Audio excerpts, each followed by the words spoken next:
All right, today we're sitting down with men's head basketball coach Jerrod Calhoun. Thanks for joining us, Coach. Thank you, Chris. I want to start out today by asking you, for the second straight year you hit the ground running in terms of recruiting. Is there anybody in particular in this class that you're looking to step in and contribute right away? Well, I think Martin Zabili, the big 7-footer out of Duquesne, we're going to ask a lot of him. He's replacing Isaiah Hill, an all-league player. So I think Martin's will be very, very crucial to this recruiting class. But, from top to bottom, it was very good. Okay. Last year, Malik Stith and Isaac Thornton were a major part of the leadership on the floor. And, of course, you have to replace them. Are you looking towards any of the returning upperclassmen to take over the role that they left behind? Yeah, we'll do it by committee. I think Brendan Cooper is ready to make that next step, along with Martin's being a senior. He's made a huge impact from a leadership standpoint. He's a lead-by-example guy. He came in and lost about 38 pounds, since he's arrived on our campus. So he's ready to go. I think Coop's ready to go. But our sophomore class is also going to be very critical from a leadership standpoint with Stevie Browning, Keyshawn Lewis, and Tommy Scales. Those three guys have really made great strides in the offseason. Okay. Over the summer, you added former WVU standout Joe Mazzulla to your staff. What does he bring to the table to improve this team from a coaching standpoint? Well, Joe's very familiar with the league. He spent 2 years with Coach Dye down at Glenville State. Coached under a very good coach there. Played for Coach Huggins and Coach Beeline. So Joe's been through the battles, as a player, and also, this is his third year in the coaching. So I think our guys, our point guards in particular, he'll do a great job with those guys, mentoring them, spending time with them, sharing his stories, and he knows my system. We run a lot of the same stuff that West Virginia does defensively, so he understands what we're trying to do here. Okay. And last year you put a lot of emphasis on guarding the basketball and rebounding, and we saw in certain games where you couldn't get a rebound advantage, it was tough to win the game. How has the team improved?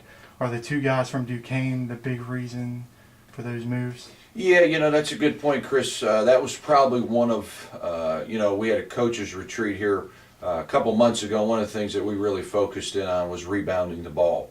You look at West Liberty in our league, I think they do a tremendous job of scoring the basketball, but, that's what everybody talks about. But those guys do a tremendous job of rebounding the ball. So that's one of the things that we're going to really zero in on here the next couple weeks leading into our first game.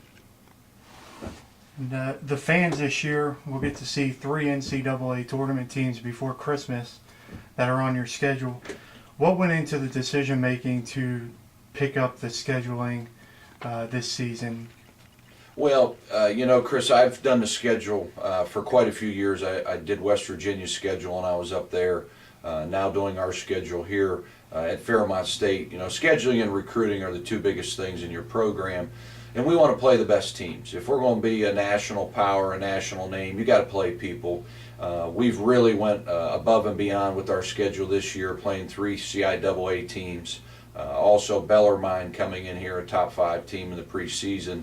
And then also scheduling West Virginia an exhibition. So our guys understand we've got to be good early to give our shot, to give ourselves a shot at the NCAA tournament, because that's our goal. We want to make the tournament, but we also want to host. And I think our non-conference schedule is going to be the best in our league, and I think one of the best nationally. This is the first season for the Mountain East Conference. You spoke of West Liberty, which is still in the league, and a lot of the teams are the same. But do you expect any difference?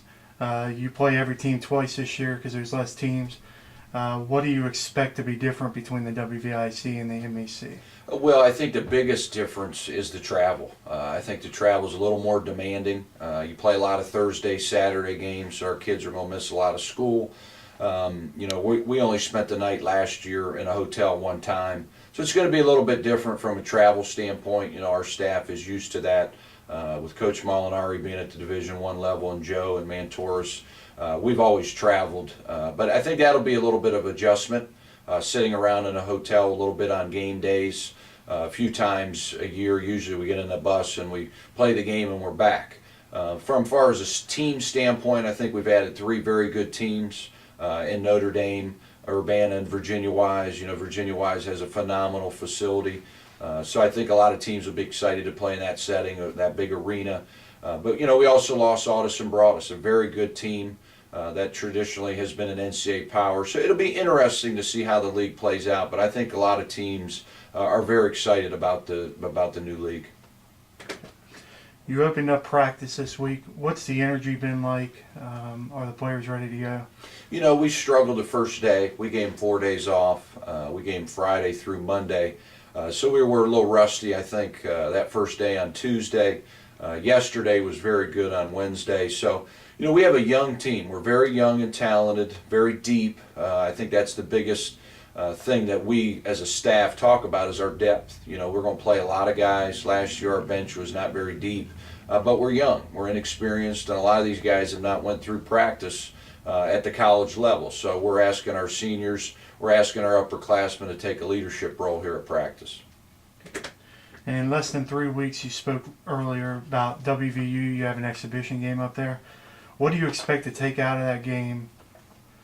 Well, I've said all along, we want to go up there and be competitive. You know, I think it's going to be just a fun night for our fans. It's been a few years since Fairmont State's played West Virginia, and Coach Huggins was nice enough to put us on the schedule. And he put us on the schedule for a reason. It's our job to go up there and play hard and get something out of it. You know, if we go up there and they beat us by 30 or 40, it doesn't do us any good. It doesn't do them any good. You know, our job is to go up there and compete. You know, and it's going to be difficult. Those guys are very athletic, very strong.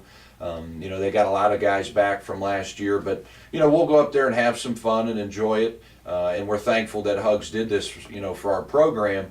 But we want to make sure we play hard. That's the #1 goal. Okay. Thanks for joining us, Coach. Thank you, Chris.